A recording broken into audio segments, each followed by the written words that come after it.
In the heart of the state-of-the-art, at the dawn of the next stage in entertainment, you found no proscenium.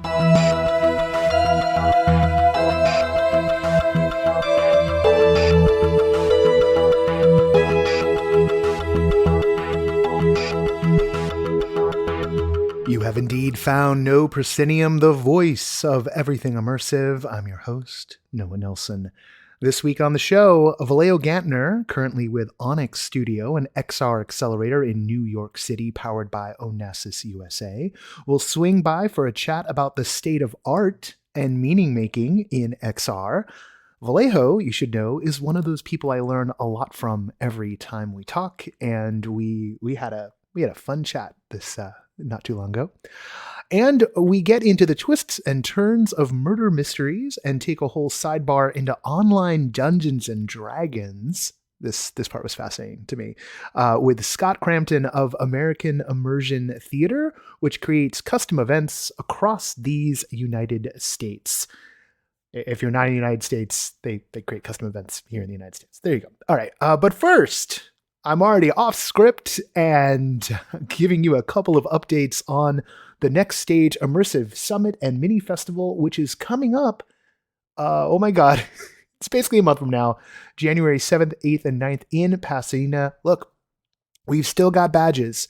And I know that some of you who had badges for here in 2020 are like, well, where's my badge? Check your inbox. We mailed a bunch of stuff on September 30th. You have discount codes. So please, I have people emailing me this week who are like, do I have I never got a code. And I know I sent the code. So please check your spam. There's a lot of you. There's like a lot of you. And the lineup is getting really awesome. And if the conversations we had this week pan out, is still going to be even more awesome day by day. But let me tell you about the two things we announced this week, both of which are really cool. Let me start with the brand new. And that is Margaret Carrison, who is the author of the forthcoming Immersive Storytelling for Real and Imagined Worlds, is coming in to do a fireside chat.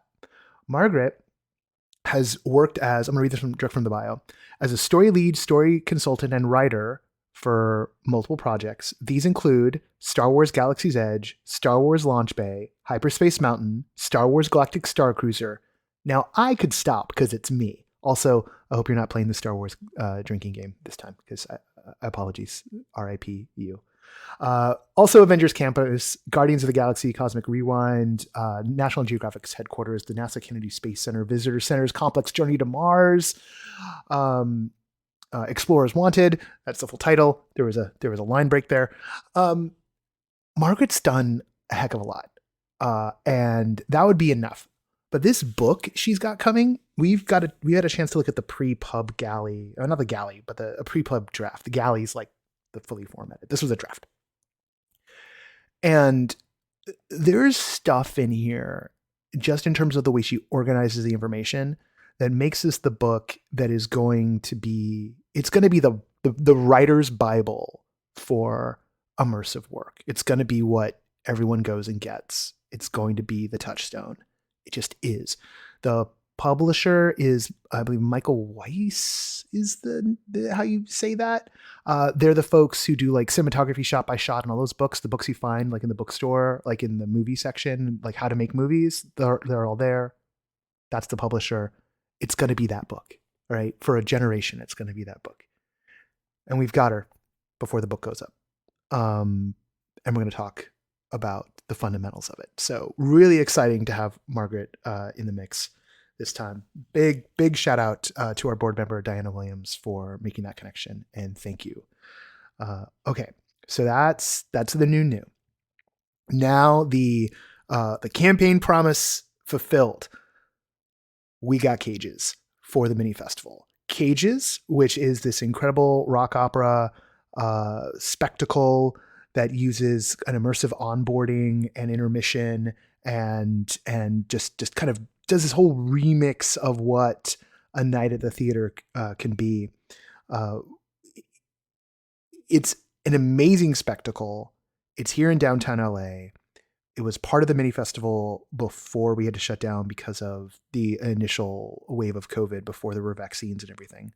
I actually have to explain last, you know what happened. It was March of 2020. You know what was up. Anyway, we got them. We got 30 tickets to the Friday night performance that'll be going out to members of the Summit community. This is a really great week. If you've been thinking about it, if you've been wondering if you wanted to commit, now is a great time, because next weekend is when the survey goes out to everyone. And that's how we're going to determine workshops and ticket pulls. It won't be that you won't be able to get into stuff. There will be stuff, but the faster everyone gets those back to us, the better. We will be prioritizing people who are prompt. There'll be a deadline, but there are some locations like the Nest, for instance, that want to get heads up as soon as possible about what they're doing. So if you're thinking about it, if you're on the fence, I hope that helps push you over a little bit. Remember, we got Disney Imagineering coming through. We've got the Royal Shakespeare Company. We've got the folks making Arkham Asylum. Those are our friends over at Department Studios. We've got Meow Wolf coming through. We've got, I'm going to look at the wall. It's all on my wall. We've got the Room Escape artists doing the immersive gaming track. We've got a whole XR live track going on. It's the physical manifestation of everything we talk about here. And with an eye towards creating the future of it all. Come on down. Come meet your next collaborators. Come, I'm going to say it. Come immerse yourself. All right. The Next Stage. Pasadena Playhouse, January 7th through 9th, right at the top of next year. Tickets on sale now. ExperienceTheNextStage.com. All right, there's the ad. I hope you didn't swing by it. Now, Kathryn, with your headlines. Hello, this is Kathryn Yu, Executive Editor of No Proscenium. Here's what's in the immersive headlines for December 10th. Facebook announced that it is finally opening up Horizon Worlds, its virtual reality social space similar to AltSpace, VR Chat, or Rec Room, to anyone 18 and older in the US and Canada. Participants will no longer be required to have that invite to enter Horizon Worlds. This is seen as a big step forward for the social VR app, which has been in a private beta since late 2019. The Museum of Other Realities will present the Canadian Collection, a project co-created with Kaleidoscope and produced in partnership with the National Film Board of Canada and Canada Media Fund. A set of 9 different VR experiences will be shown in the gallery in the MOR, separated into 2 chapters, running from December 17 to March 11 and February 4th to April 29th. Selected projects include works like The Book of Distance, The Passengers, and Unceded Territories. Speaking of Canada, The Infinite makes its way down from Montreal and will splash down in Houston, Texas later this month. The US premiere of the immersive installation, based off the ISS Space Explorer series, will be on December 20th. Visitors can expect a 60-minute VR and AR journey to the ISS and back. This experience was created by Felix and Paul Studios and Phi Studios in association with Time Studios. And you can flip back to episodes 311 and 313 of this very podcast for more from the creators of The Infinite. Niantic has announced that its Lightship Winter Challenge will start on December 13th. The company will be offering cash prizes across multiple categories for AR experiences created using their new Lightship platform, where developers can use the foundation of games like Ingress and Pokemon Go to create brand new projects. And if you've got Snapchat and happen to be in Boston, check out a brand new project created by XR creative technologist Lauren Kaysen and #OurStories. The new lens allows Snap users to view historical photos from the Library of Congress superimposed onto their real-life settings. Everything from seeing a snapshot of Boston Common in 1911 to hearing the story of Kathryn Switzer in her own words. Switzer was the first woman to officially register for and run the Boston Marathon. The experience is available now for free. Lastly, across the pond, London's Vault Festival is planning to return for the first time since 2020. The festival will run from the 25th of January through the 20th of March, with thousands of performances across theater, comedy, cabaret, and other forms of live entertainment, including a number of immersive projects. Vault Festival is the UK's leading independent showcase of live performance and artistic talent, and we are truly very glad to see it come back. These are your immersive headlines.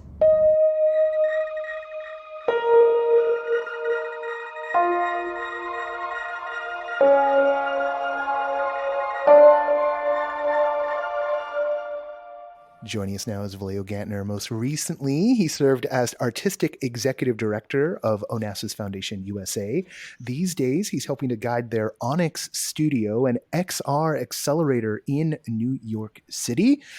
Vallejo is part of the Artisan Transformation Grant Board that I serve on. We've had lots of great conversations over the years, and I decided, hey, let's record one for once. Yeah. So Vallejo, we were just having a good one, and I was like, we better start recording. We better hit record. Yeah. So Vallejo, just for people to get a kind of a sense, you were just sort of saying this a minute ago because we were spinning out of kind of having a loose talk about NFTs and art and the art world, and the Onassis Foundation is a big part of the art world, and them having an XR accelerator is kind of, in some realms that'd be considered news. I think a lot of people know that they have it, but your sort of mission is to pursue these emerging art forms. So I wonder, kind of in your own words, how do you see what you do? Sure. I mean, I guess my whole trajectory, going back to being in the Melbourne Festival in 2000 and Dublin after that, and then running PS 122 in New York for 12 years, and then working with Onassis, but particularly recently with Onassis, has been about trying to find new media, new art forms, new ways of engaging with audiences and talking about ideas.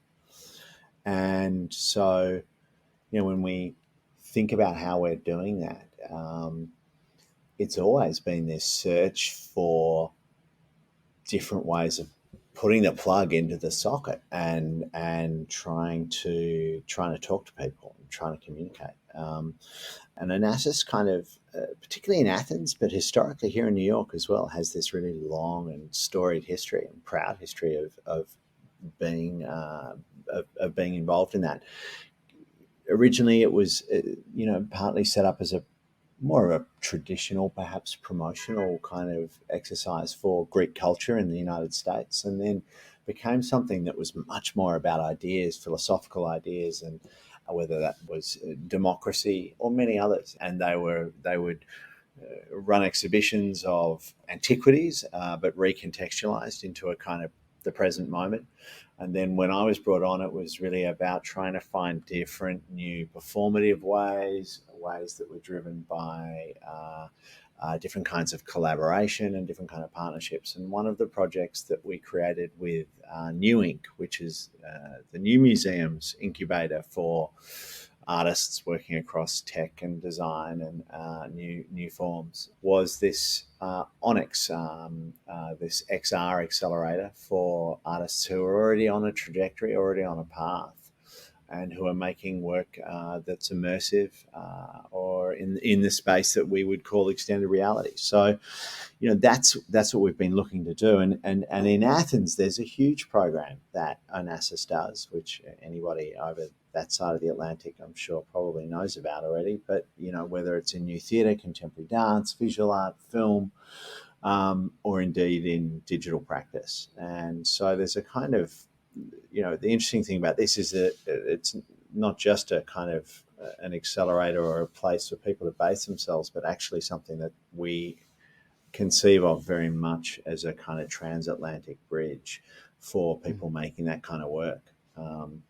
That's part of the excitement of it. From your vantage point, kind of the intersection of technology and art, and with an eye towards like the wider art market and the cultural aspect here, where do you sort of feel that the XR art world is at the moment? There's as you were talking before when we started recording, there's a lot of heat around digital art because of NFTs and the blockchain technology, and there's a lot of people flooding in, seeing kind of a collector's market in here, which kind of mirrors the art market that's existed for generations. Yeah. I'm wondering, when it comes to the modes of communication and the kind of the topics people are tackling, are we sliding to a pop art moment and away from kind of thunderous meaning, or are we still, well, yeah, I don't want to plant ideas. No, I mean, I think Where are we? Where the hell are we, Vallejo? What's Help going? me. Help me understand. You're the people I turn to understand this stuff. I was hoping you could tell me. Oh, God damn it, man. This is all stays in the podcast, by the way. Yeah, Are we all just lost? I'm lost. We're all lost. I mean, I think so. There's XR that went, which, and I think what most people hear. I mean, what the hell is that anyway? Is it Sleep No More and immersive theater? Is it VR, which is what I think a lot of people think of as the sort of default? That's what it is. Then there's augmented reality, so work that where we would look at the real world on a screen and it would be enhanced or changed or challenged in some way. Yeah. I mean, they were doing some of that stuff in the Macy's Day Parade, right? And then shunting it onto social media. Like, I woke up groggy on Thursday, saw an AR balloon set up, and was like, "Oh wow, really? They had that balloon? That's a weird balloon for them to have." And it turned out, no, it wasn't really there. It was an ad for Oculus that they pumped through the Macy's thing. And I was like, "Oh, AR's here in this way to kind of trick us all about what's going on." It was very odd to me. That's interesting. I mean, that's moving it. I mean, we one of the members of ONX, Theo Triantafyllides, who's this great Greek artist working in kind of animation but with augmented reality and with the intersection of performance and VR. And he's had a couple of sort of giant balloons that look like one of those Patricia Piccinini, who's this Australian visual artist. She's made two of these gigantic helium balloons that you can kind of ride in, and he's got these strange animal-like creatures that have been hovering over different venues in Paris and elsewhere that are kind of incredible. I haven't heard of it being commercialized before, so that's interesting. And I didn't know that had happened in the Macy's Day Parade. I mean, I guess when we think about that, I think there's been some element of, what do I do with it? It's sort of unsatisfying to look at it on a screen. It's less satisfying than seeing the object in real life and going up and. But is it? And maybe it's just our aesthetic kind of capacities catching up to the way the media is displayed. I mean, is it really less satisfying than standing 6 feet away from a painting in a museum? But there is something perhaps still about that physicality that feels significant.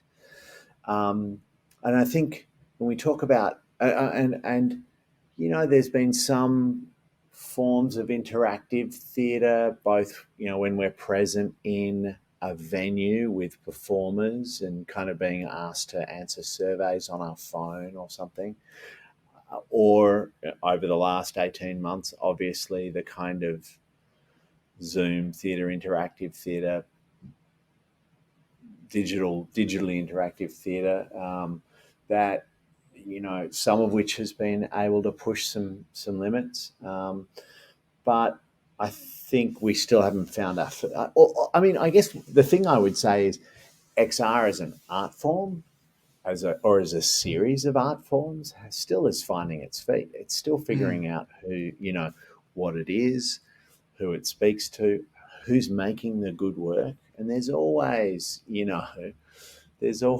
a bunch of snake oil in any new form. Remember, people throwing up video projections and calling themselves multimedia artists. Oh God, 20 years ago. A lot of that in college. Not me. A lot of that. Oh, yeah. No, not me. Not me. No, I refused. But I mean, so of course it takes time for the work to bed down and for you to realize, no, that actually just wasn't a good work. The fact that it was AR or VR or digitally enhanced in some way doesn't mean that it still can't be bad work. And I think with virtual reality, which is what a lot of people default to in the way they think about XR work, I think we've been somewhat stuck in that moment of kind of being in a National Geographic exercise, you know, where it's Mm. sort of just about the immersion and just about the how cool it is that it's 360 and there's a sort of and it feels like that. And you know, I think people like Stephen Chart and others are starting to push out, you know, narrative into the form in a more effective way, and kind of approaching it as filmmakers and as storytellers, which is incredibly challenging in that form. And the other thing, of course, about VR specifically is the barrier of the headsets, you know, and the fact that, you know, some artists are still making work just for the kind of HTC or some of these other non-consumer grade Yeah. equipment, which means that the audience, which is already tiny, it's the people who own a consumer level headset, gets even smaller. And the only people showing it are places like ONX or the festivals, you know, New Frontiers or Tribeca Immersive or you know, some of the guys in France and Montreal and Australia and elsewhere. Are there any incentives on that front for at this point for the artists to make it more accessible? I mean, I would imagine that, you know, Meta and Facebook has some incentive to get, you know, in their eyes, content onto the devices. But I also wonder, like, don't the artists want to crack out of the circuit? I love the festival circuit, but golly gee Yeah, whiz, I mean, it's tiny yeah, and it's relative to the a lot world. of the time it's the same people. Oh yeah, no, completely. You Well, know, yeah, no, both. You're right. Both the artists and and the and curators as and well. Yeah. yeah, but I mean, so I mean, I think it's waiting for the technology to arrive that which starts to make it accessible. You know, Mm. I keep thinking about it in terms of televisions. Is it color television? Which Mm. at a certain point we all just went, okay, yep, no, can't survive without a color TV. You know, it's just it's not working for me anymore with black and white. Or is it 3D television, which I suspect we've all resoundingly decided that we don't need. Yeah. Um, Yeah. and so I think as that gets settled out, and you know, as we figure that out, and I think, you know, it is going to be a question of when Apple and Facebook and whoever else brings out that, you know, killer consumer product that is the new thing. The way we approach this, is that going to be the thing that means that we're going to be watching Westworld in VR? Mm. You know, we're not going to be watching it on a flat screen anymore. I mean, I don't know if we're ever gonna. They often push like, oh, you can have a TV the size of anything by like throwing like a Quest on, and I'm just like, no, I'm good. Like, I want TV. I want TV. Movie. I want movie. If I'm putting the headset on, it's gotta be doing something only the headset can do, right? Like I. Well, and that's been I think the issue with a lot of the notion of narrative is if you're a DOP or if you're a film director, how the hell do you make a show where someone can be looking at the blank wall? You know what I mean? It can be looking exactly the direction you don't want them to look. Uh, how do you make that I mean, project? How do you make it? How do you make that narrative work? I mean, one of the things I thought was really interesting was at the very beginning of this reemergence of VR and this first crack through in the mainstream. This was, oh god, like, you know, 7 years ago at this point, and it was one of the, like, the third VRLA or something like that. And the first one had been held on like the mocap stage at Digital Domain, and this was up at like New Deal Studios, which was an effects house like way up in like the upper San Fernando Valley. So it was like, you know, Silmar or something like that. I'm getting the names wrong.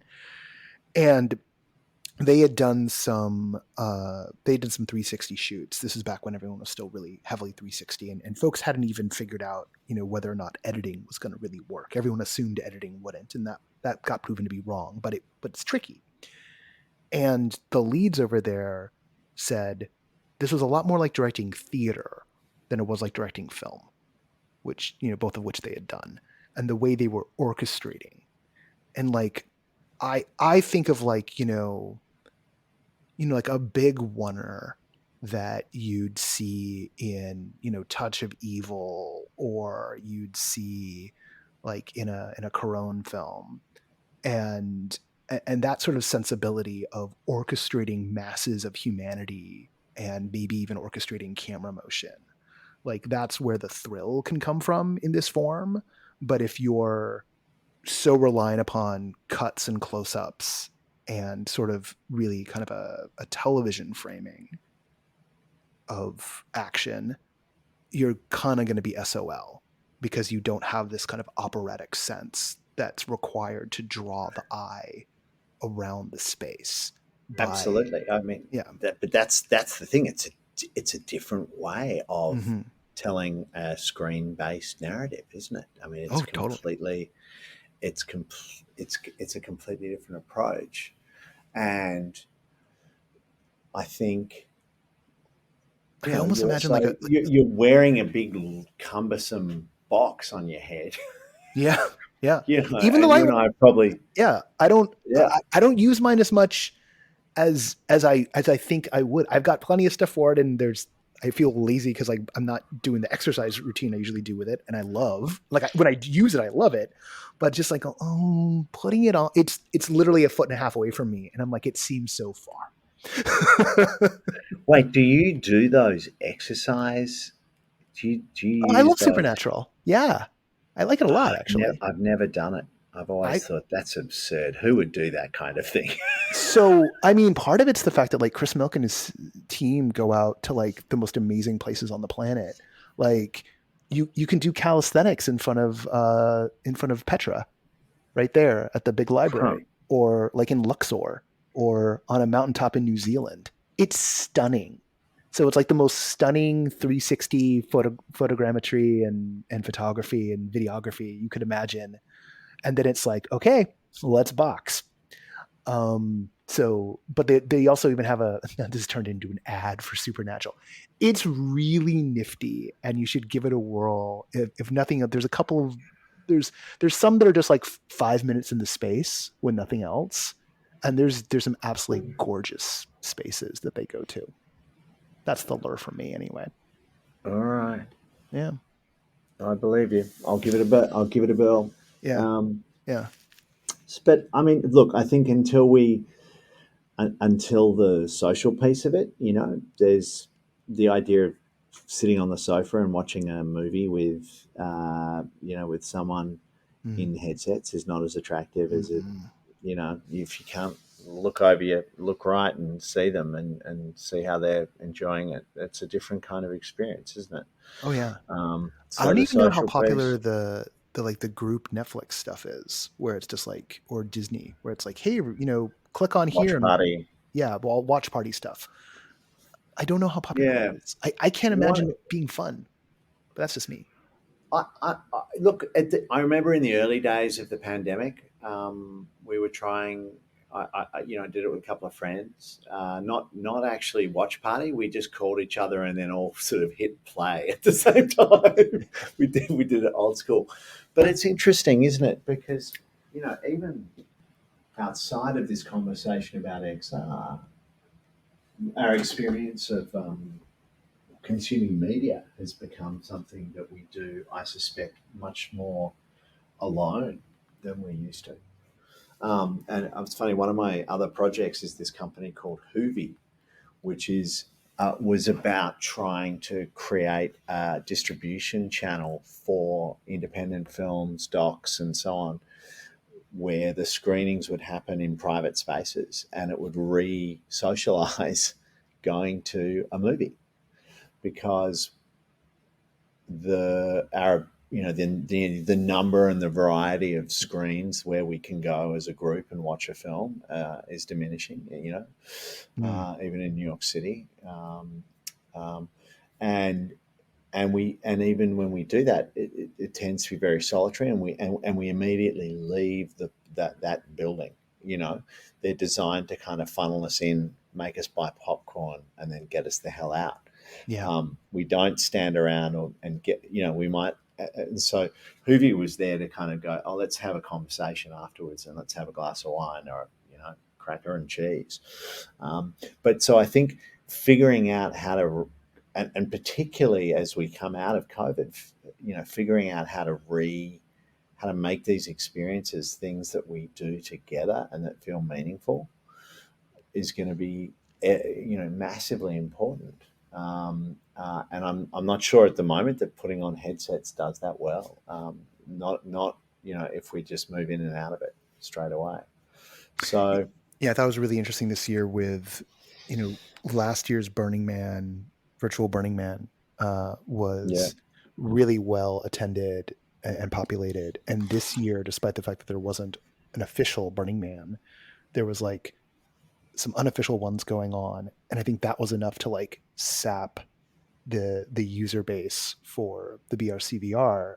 And I mentioned that because when it comes to the social stuff in virtual reality, that was like one of my highlights of my social year in 2020 was the virtual Burning Man.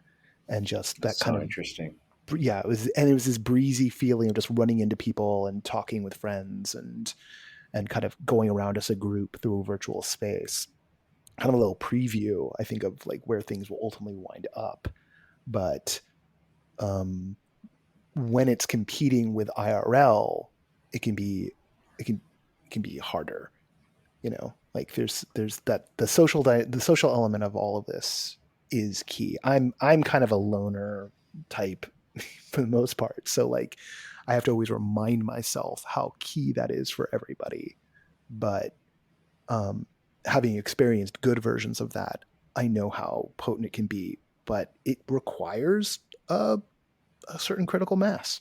If you don't have enough people in a spot, it just doesn't feel like it's happening. No, it's true. It's and it's clunky. I mean, all conversations are awkward. So IRL interaction can be clunky too. But and there was, it was funny in my sort of. I didn't attend Virtual Burning Man, but like going to Sundance this January. Yeah. And they built this whole other environment, which you could do in VR or you could just do through your screen. And it was fascinating kind of seeing people and kind of going, oh, hey, and then there was that sense. And then, we've also now got all of these, what do you call it, proximity chat projects like Nowhere and I can't remember the name of some of the others, but that John Morris and others from Windmill Factory have set up. And so that boundary is definitely being pushed, and it was remarkable how satisfying some of those were. But how much of that was in the absence of being able to do it in real life. Yeah, there was this moment for me, like, before Delta hit, we did some in-person gatherings, and then Delta hit and like kind of knocked that off. But then I also found myself very reluctant to go back to Zoom or Nowhere or Gather or any of it. As much as I had enjoyed, like we had used Nowhere a couple of times. John was very nice and is like, granted, like I have an island. I can spin stuff up. Right. Like I think you hooked me up with him. Right. And it's great. And I love it. And yet like sometimes I spend all day in front of the screen and I'm like, don't want anymore. And if you're saying that, yeah, if I'm saying that, but also, that's the flip side, right? Like it's work for me. So it can be very, very different for someone who's not engaging with this stuff, in their 9 to 5 times. Hey, you mentioned before we started on this windy road we're on that there's a project out or about to hit from ONX. Yeah, we've at ONX, one of our artists, Winslow Porter's project Tree, which I'm sure you may have done, and some of the others. We brought it back to New York just to kind of because we felt like it needed a longer sit down, and it's running for a few weeks downstairs here at ONX. You can. It's a kind of remarkable journey through the life of a tree, from a seed to. I won't destroy the Spoil it. ending for Yeah, you. yeah. No, But I've done it. It's beautiful. So, yeah, and I it's know beautiful. it's a really Um, amazing piece. uh, uh, and it's on for a couple more weeks. And we've got some tickets. It runs Wednesday through Sunday each week. And you can find it at treeofficial.com. What's great about that is Tree is one of those pieces it's been around for a minute. I remember it was like there was a very early prototype that I did not get to experience that was at an accelerator that Oculus and Kaleidoscope did like Halloween weekend 2016. And it was such a buzz around what they were doing. And then like the piece made it out into the world. And I know they've taken that all over the world. So it's Yeah, really I great mean, to be able to showcase it. it's amazing that piece has been, I mean, yeah, literally all over the world. Yeah.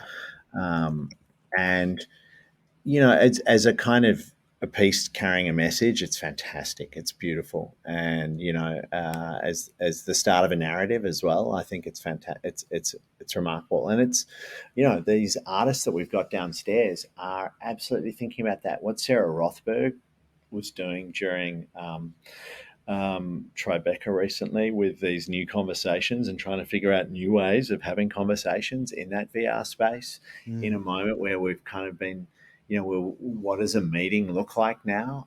And how do you kind of sort of how do you represent the objectives, or sensorium and those guys, and metamorphic, where it becomes a really social experience. I think people are thinking all of these questions that we've been talking about. They're thinking about them and they're trying to kind of crack the code. And there's some super interesting experiments that are happening that will do that. But the technology's got to catch up. The audience has to catch up, and I'm not sure the answer. I'm not sure the answer is in the form of an NFT. Well, on that note, which will please half the audience and inflame the other half. If folks want to catch up, we know Tree officials where to hunt down tickets for Tree, but if folks want to follow what's going on ONX Studio, how should they track y'all? They should check us out on at onx.studio, and they can follow us on social media at OCCNY on most of the what do you call them, platforms, or me at Hyperjetlag is where I exist on Twitter and all of the others. So and giving your usual travel itinerary, probably also literally in hyperjet lag. That is literally sadly my state of being far too often. There's come down and check out Tree while it's still on. It's a beautiful work, and keep an eye on this space, because I think as we go into next year, we're starting to think about all sorts of different collaborations with performing arts, with visual art, with filmmakers and beyond. So there's a lot going on. We'll be looking for new members at some point soon. So for the artists out there who are interested, stay in touch and come on down and check it out anytime. Fantastic. Thanks, Vallejo. Thank you.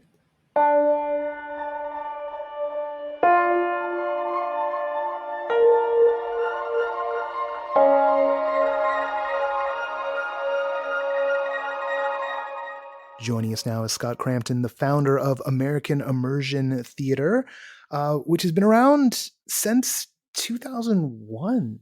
Hi, Scott. Hi. Hey. I'm really excited to be here. I'm a big fan. I absolutely love listening to anything about immersive theater, and so I'm excited to be a part of this podcast right now.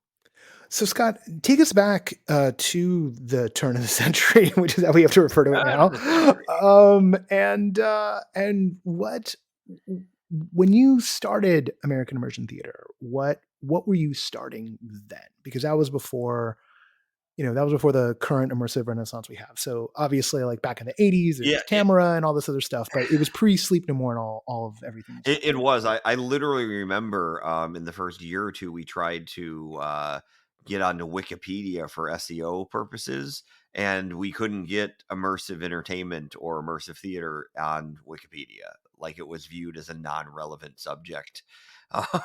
Like they wouldn't even term it. They didn't believe it was a coined thing. And now look where we are. It's an absolutely incredible. The absolute explosion of it. So yeah, I can tell you a little bit about kind of how it started and everything like that. The briefest a bit about me is, I was born with a cleft palate. So I kind of, basically it's a hole in the roof of your mouth. So I spent most of my life, about 18 years in speech therapy and surgeries and stuff like that. And I got to a point where they basically told me I could do anything I wanted as long as it wasn't in like public speaking.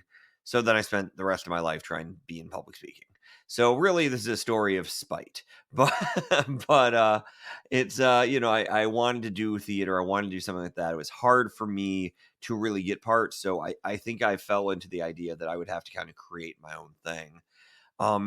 For the first thing I really did with that was haunted houses. So I used to be a haunted house designer for quite a while, and while I was there, I was just walking on the street one day, and literally a friend of mine was like, just, I met in college. He was just like, "Hey, do you know anybody?" He ran into me. "Do you know anybody that does murder mystery dinners?" And I'm like, "No, I'm sorry." And he's like, I run this place. We're looking for him. We can't find any place." And he's like, "Hey, you do theater. Do you want to do murder mystery dinners?" And I'd always had a teacher that said, if you can get a job in theater, anything in theater, no matter what, you just say, yes, yes, I do. Like, so if they ask you like, "Hey, can you, wrestle an alligator?" You just say, "Yes, I'm an expert alligator wrestler and I'm happy to wrestle alligators."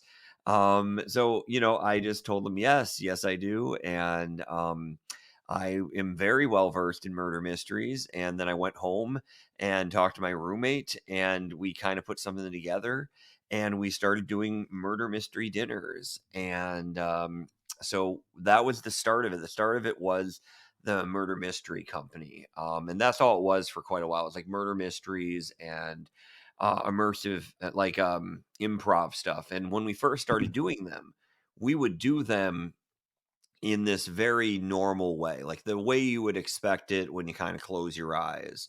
But I've always liked the part of theater that's about the other people. Ultimately, I think the problem right now is the value of watching things has absolutely never been lower. Just to watch something. I use this when I train directors. I use this quick example. So Noah, for example, let's just pretend that you found the last work of Shakespeare that had never been performed in ever, never been performed ever. And basically, you get, Brad Pitt and Angelina Jolie and everybody that's big to perform this thing. It's a real Shakespearean play. It's the first time it's ever going to be performed. It's $40,000 a ticket, and you get two contest winners. They win tickets to see this show with the most amazing people. It's absolutely this breathtaking thing. Even if they fly out, you do it at the Globe, they win the contest, it's all this different stuff. Even if you put on the most amazing play that has ever been put on in the history of the world, people will still go home and likely turn on the TV before they go to bed, which means that even then, it's not the last thing that they watch that day. And I've kind of always had that in my head of like, I wanted things that were more about the audience, because I was always frustrated just watching things. So we kept pushing more and more this boundary. And eventually we got to a point of people want shows that, for 6 people, 10 people. And in the nature of murder mysteries, you can't have a 2-person cast inherently, because one person dies and the other person did it. It's not a very good mystery. So we decided to start. We said, well, what if the audience were all the suspects? So we started testing out these things where literally we would, give hats, give characters, give bios, give all this different stuff to the audience themselves. And that's when it really started catching fire. That's when it started becoming big. That's when we started getting people booking multiple times, because the show itself was about them, and it became all just about investigation time. We filter a process, but ultimately it's about the audience actually getting up, being a character, being part of something, and interacting with the professional actors, but most importantly, interacting with each other.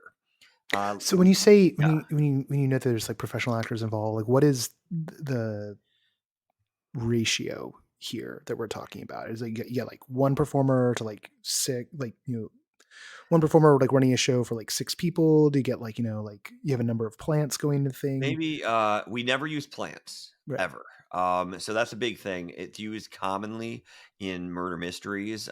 We never use them, and one of the biggest parts is people know who a plant is most of the time, because you're like, I can't help but notice that this company party has one person in the room I don't work with. It's weird that it's his first day. So we don't use plants. We rely entirely almost on the audience to we always say we trust the audience more than any other theater on the planet. The audience has a lot of free reign here. They have stuff, they have things they know, but as far as ratio goes, if we did like a 200-person event, we'd have between 3 and 4 actors. If we did, the most common event we do is like 50 people, and that would have 2 actors at it, if that gives you kind of a scope. There is a level. We do 1-actor shows fairly frequently. We try to keep that around 15 to 20 people. So it scales in a weird way, because ideally you want maybe 2 actors, so they have the ability to work a room and, do some basic stuff that's part of a theatrical experience. But one thing to mention for your viewers is we are very largely a private events company. We are booked a lot for private events. Now we do public events too, and circa 2019 we would do maybe like 1,000 to 1,000 to 1,200 individual public performances every year. And we're probably relaunching that coming up in this next year here. But that's a little bit about it. And then we've expanded on that. We opened up Famous for a Day, which is a theatrical experience in which you are basically famous. And we do it live on the streets and stuff. We pretend to be the paparazzi, your bodyguard, all this different stuff. And it plays like a trick. We run the Princess Party Company, which is pretty much a immersive version of how princesses are supposed to be. Superhero experience is almost the exact same thing as the Princess Party Company. We run atmospheric entertainment, which is basically immersive actors for when the customer just has an idea that they just want to have happen. So, for example, they want wedding crashers at their own wedding, but who do you call for something like that?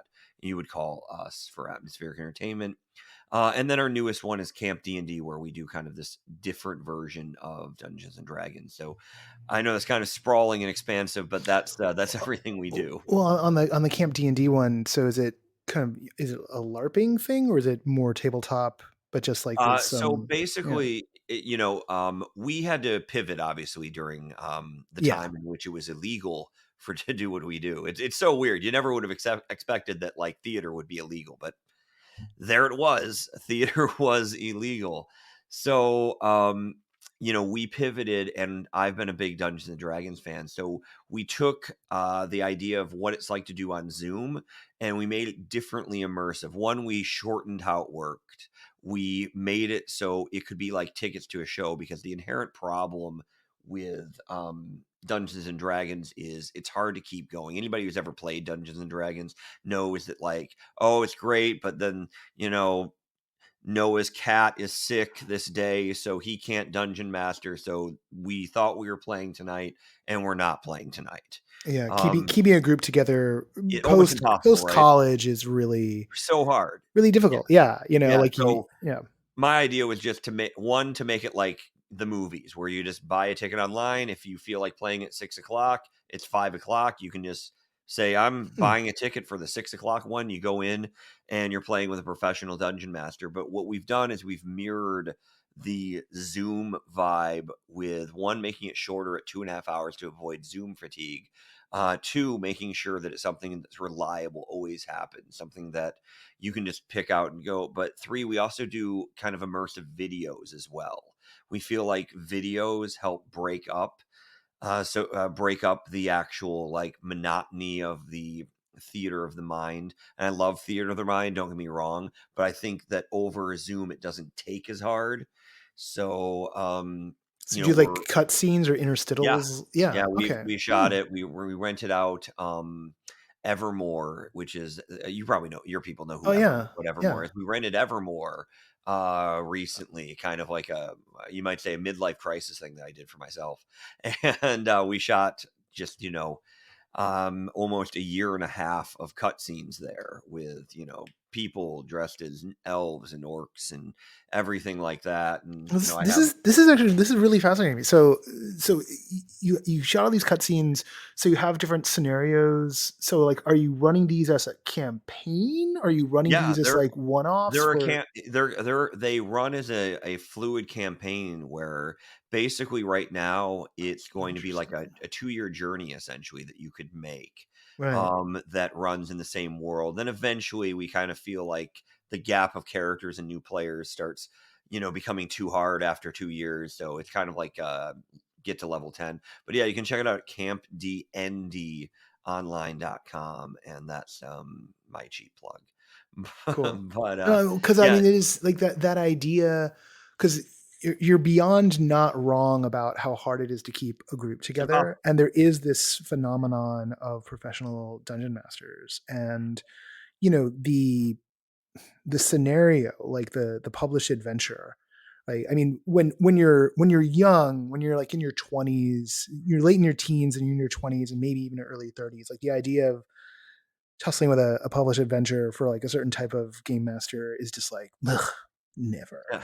Right. Which is definitely like how I was and partly am. But as you get older, you're like, oh, all that prep work, like maybe not so it's much. Impossible. Yeah. It's so crazy. It's like, you imagine if you like really like soccer, right? And you worked your butt off to put together like 7 people to play soccer with, and you finally get out in the field and they're like, well, Noah, we're going to need a ref.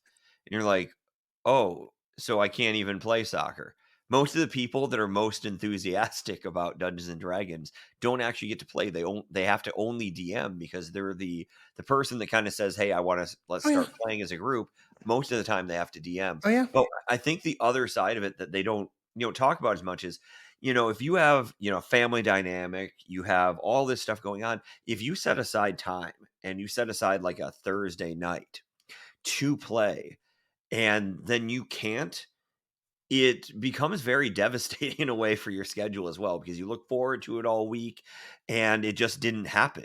And it's hard to kind of like pull those life favors, you know what I'm saying? Like you played your favor card, and you talk to your wife and you're like, well, you watch the kids, and you're like, but the Dungeons and Dragons didn't even happen. I didn't actually even play. It's like, too bad, buddy. Watch some Marvel movies instead. Like, good luck. Yeah, exactly. You still burn the favor. I'm sorry. That was non-transferable. We all agreed that it would happen, and it didn't. That's not my fault that it didn't happen. If you drove to the movies, you walked in, you bought a ticket, and you sat down and didn't see anything, you still took the time away from the kids. But to drill down into specific, and it's funny when I'm talking about this and maybe not some other stuff, but because we got maybe like another five minutes or so here, but I am fascinated by this as a model because, so correct me if I'm wrong, the way it would work is, let's say there's a 4-story arc, and chapter 1, and I go in and I buy my ticket and I play chapter 1, and then I take my character, and then chapter 2 is coming along, and like I'll buy a ticket for like chapter 2 whenever it's convenient for me. I won't necessarily wind up with the same people. Maybe I Mhm. will. I might wind up with a different DM, but then the cutscenes and everything are consistent. So the story still Yes, unfolds. that's the thing that's so magic. The story is essentially the same. Like, so all these different DMs, 30 different DMs are essentially all on the same page. So it's a little different Dungeons and Dragons experience. It really is. I'm aware that, Dungeons and Dragons in concept is immersive and anything can happen, and that is a great thing, but the problem with that is that it locks you to one group, one time slot, one human being that Yeah. can keep you going in that story. So there's a touch bit of sacrifice, but there's also a nicety in the concept of the structure. It has built a fairly large Discord community where these people that never had would have met otherwise, they're meeting all these different people. So you don't just meet like 6 people that like Dungeons and Dragons. If you play for a couple months, you might meet 30, 40 people. So Yeah. in a sense, it's one of the best friend makers that And you could do. and it winds up being a little bit like, a game store vibe, right? Like, Yeah. like the people playing in the back of the game store. But also, I had a friend of mine here when he was living in LA, like try to put together like, a group by like, doing the classic thing of like posting up some notes on Craigslist or whatnot. And we got together a group and it was a really weird group. And I was just like, this is like uncomfortable and strange. Cause like Exactly. he and I have been playing like Yeah. for, on and off all kinds of role playing games, like of every genre for like, the better part of 20 years. And then just have some random dudes we didn't know, like who just didn't mesh with our style. And that was like, oh, but this idea of like, hey, here's like a public neutral space. You plug Hmm. in, you play, I'm sure some of the dynamic goes, winds up being settled a bit more by the structure than it is necessarily by like the nature of the group. But then you start to get to maybe become, familiar with other people in the group and wind up getting that ad Absolutely, hoc group you become together. a lot of there's a lot of friendships based, and Yeah. honestly, like, isn't that what immersive theater is supposed to be? It's supposed to be about taking, the world that and being able to empower people. The American Immersion Theater's message is all our companies have the same exact concept, which is we empower people to participate. We don't do anything that doesn't do something involving that. So if you don't mind me spinning for a second, just like on princess parties, the one of the things I noticed about princess parties, which I'm sure for some people are like, princess parties, vanilla, right? But one of the things that happens in almost every princess party I had booked, seen, audited, observed, or something like that, which is, by the way, a very hard thing to do for a 40-year-old man. I had to buy a lot of friends' children princess parties to get a good group, get a good like look on this. But it's basically like they show up, right? And it's about them being the princess, right? I'm like, I'm Ariel. Hi, I'm Ariel. Take pictures with me. I'm Ariel. Watch Ariel sing. Watch this. And then they kind of wave, sing you happy birthday, and get out of there. And I'm like, this is just about the actor who's playing Ariel being cool. It has nothing to do with the kids. So it didn't empower them. So what we do is we change it up and we have the princess walk in and immediately they're looking for the birthday boy, girl, they, them, and they're giving them a certificate saying you are now a princess or a prince or whatever they wish to be. And then their whole thing is about training them proper ways to be a princess. Maybe that's etiquette, maybe that's stories, but they're building a relationship with the child and making it very little about them being a princess. They're using the power of being Elsa to empower kids to feel like they can participate, like they can be a part of something bigger. Yeah. And that's what I really love about immersive theater. It empowers people in a One of way the that no other theater does. Well, one of the things I think is really interesting about this, you know, 2-year journey we've been on with live performance spaces having to go online and people kind of questioning like Yeah. what is the nature of theater, what even is theater in a world Yeah. like you pointed out. Someone goes to a play, it's amazing, it's got this incredible cast, and then what are they going to do when they get home? Well, they're going to turn on Netflix and they're going to watch something because they Yeah. need to spin down because that's how we've accultured ourselves. And the thing I've really stumbled on, and particularly the thing I think that sets the online stuff apart is this sense of community and connection, and that what the theater isn't the building, the theater is the community around the collective act of storytelling, story listening, and when to kind of Yes. run the way, say, like, ILMX Lab talks about story living, right? And we're all Yeah. living a story together, and Yes, those absolutely. processes, yeah, and that's something that theater's always given us, but I think that we've gotten far too caught up as a theater people, particularly in contest with movies and television, just thinking about, like, well, like, we're telling better stories, or how can this be more spectacular, or even, like, how can it be more interactive, when it's really about, hey, who are the people? What is our audience? How are we relating to our audience? Yeah. And what are It what are they're what are we they're the giving them? Yeah. they're the customers. I'm always amazed on how that is lost. I completely preach on what you're saying. It is so true, and it's so nice to be being interviewed by somebody who really loves immersive theater, like I do, as opposed to most of my interviews, which are people saying, "What is immersive theater?"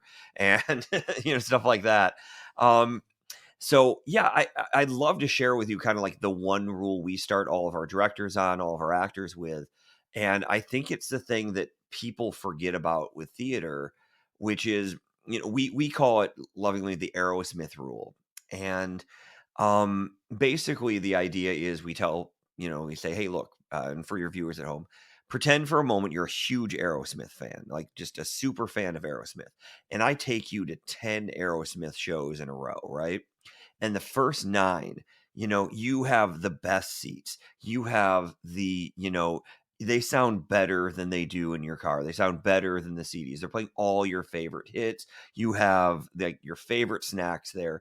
Everything is just amazing. And then on the 10th show, you're like behind a guy with like a big hat, and they're playing a lot of the new album. You're not a big fan of the new album. And there's kind of like a vibe where it like seems like the bassist may be drunk. Steven Tyler's a little hoarse. Things just are not going well. But for the encore, Steven Tyler takes you by the hand, brings you onto stage, and you get to drum a little bit for Walk This Way. And then I ask everybody, and ask the viewers right now, which of those 10 shows is your favorite show? And Well, I inherently, can't drum, so I'm actually I'm gonna be the it, exception to the rule. the thing is, it's not about drumming a little bit. It's about you were up there. You got to put, what is drumming for the Walk This Way? It's boom, boom, boom, boom, right? But you got to go up on there. You got to be a part of that. You got to, be a moment in time in which you were as special as Aerosmith was. And in general, that's what inherently what theater tends to forget about, because I think theater by its nature is a search for perfection. It's doing the same play that has been done 100,000 times. It's having a professional person hit a professional spot with a professional light that's been choreographed and rehearsed. It's a nature of perfection. But the first 9 Aerosmith shows are perfection, but they're always going to be trumped by interaction. Interaction, in my opinion, trumps perfection. And I think we search too much for perfection and not enough for that interaction element. So, in all of our shows, particularly murder mysteries in general, the actors are trained and trained so hard to make sure that they are leaving people with a story of something that happened to them.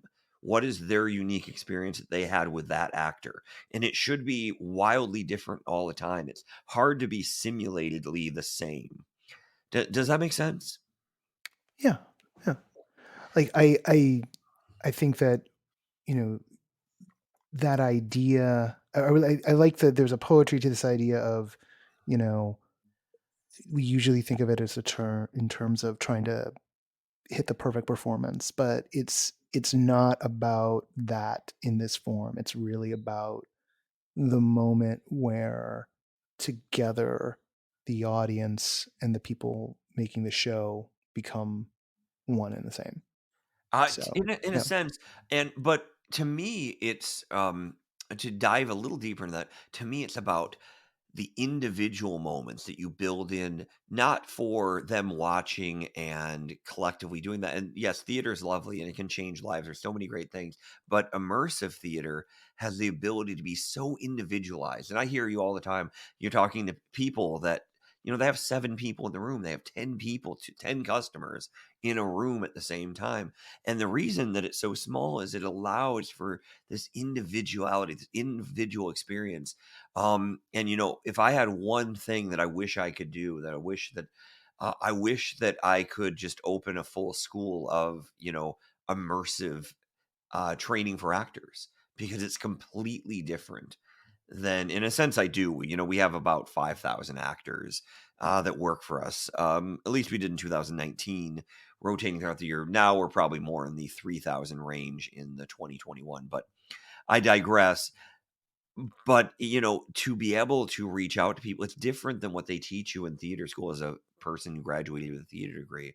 It's about making an individual connection and making an individual story, an individual event happen for somebody, Yeah.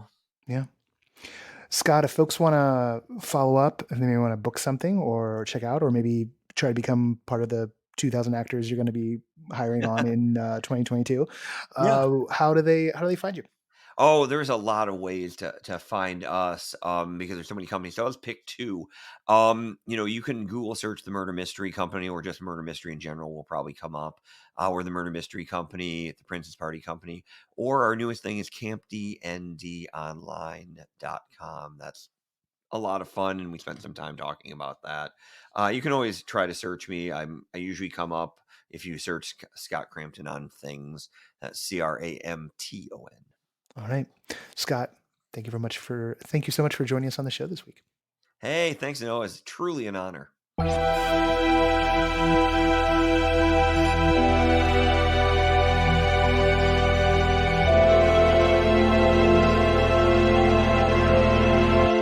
Once again, I want to thank Vallejo and Scott. I also want to thank Kathryn, who I'll thank again in a minute. That's the show this week. Hey, if you noticed no pick of the week, that's because we talked about Arcane again on the review crew this week. That was the pick of the week last week. So there's only a few things going on right now. It's the end of the year. That's how it goes. Here's what's up, though. We will be doing a critics pick show soon. So we'll talk about our favorite things from the year. That's going to be coming up. We're recording that next week. I've got some plans about what we're going to try to record. Also, that episode will air like right before Christmas. That'll be like coming on like the 23rd. We've also got next week's episode. We will have our interview with Annie Saunders, which we recorded. Originally it was intended for this episode, but I wanted to make sure that we didn't wind up having like a 90-minute episode this time out. And there's something I've got planned for next week, but that may not get pulled off. But we'll at least have Annie next week. I talk about the next stage at the beginning of the thing because it is consuming my life completely. It's every waking moment that isn't playing Halo, and I only play Halo because it's out. I play it to keep sane. It helps. Trust me. If I'm embodying the Master Chief all the time, it helps everybody. It really does. I know that sounds weird, but like that determined stoic nature of like, we're just gonna solve humanity's problems by punching them. If only it was that simple. If only it was. Anyway, I'm a happy boy, at least on that front these days. We are getting into all the nitty-gritty details as we're a month out. Talking with sponsors. By the way, if anyone wants to come in and sponsor, feel free. We've got room for more, and also to help us lay down the tracks on the long run. We have an amazing team working with us on this, and we'll talk more about that when we get closer to the event itself. But it does take up all my brain space that isn't with family stuff. So that means that the podcast shrinks a little bit. But end of the year material is coming up, and we will get you a bare minimum of 2 more episodes, probably 3 if I have my druthers. And we will probably take a bye week on the week of the summit. So no episode on January 7th, because I just will not have the time to produce it. And then we'll have something, probably a very light, maybe a TeamSpeak episode the following week. And then we're pretty much right into Sundance coverage. So we'll get into that. In fact, I got to go answer some emails regarding that. So the Great Machine spins up again. Will I get us another interview with Shari? I'm going to try. Is there something in my inbox right now that I need to respond to make that happen? Yes, there is.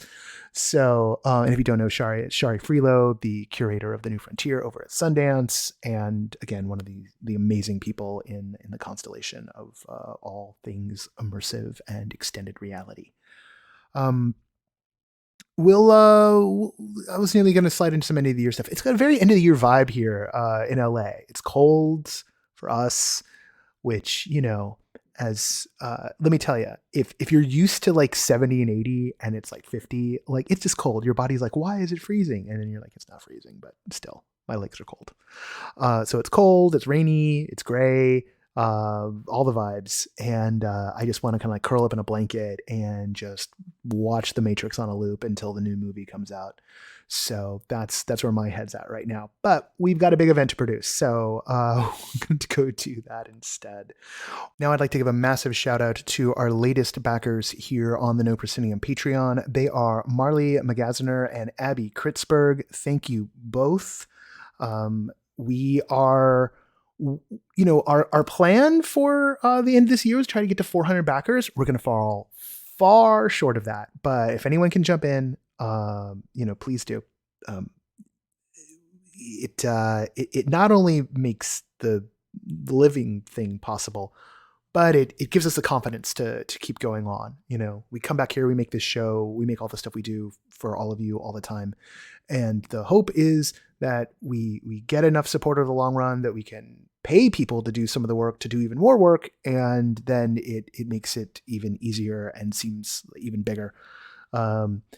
There are folks who do not know that it is the Volunteer Writer Corps, Parker, Kathryn, and myself running around doing things. Patrick picking up a lot of the editorial slack here and there. Kevin and Leah Davis are starting to step into some of those roles as well. So it is this team effort, but it is people stealing time where they can. The only person who's full-time on this stuff is me, and I'm, producing the event, which is also one of the only ways we keep it all going. So whatever help you can do, patreon.com/noproscenium for the psychological support, if nothing else. All right. The people who give me the massive psychological support enumerated in our financial system are our sustaining backers. They are Ari Hurstan, Brittany, Deborah Robinson, Elaine, Jay Bushman, Jerome Joseph Gentes, David Bassick, Lonnie Hanson, Mark Balthazar, Samuel Mustry, Sydney Guillory, and Jan Budman. Thank you all. The associate producer of No Proscenium is Parker Sella. Music for No Proscenium is by Chris Porter of the Speakeasy Society. Special thanks to Siobhan O'Loughlin for voicing our intro. Kathryn Yu is the executive editor here at NoPro and does our headlines. The NoPro podcast is written, edited, yada yada, by me. You know that. And until next time, I'll see you at the show.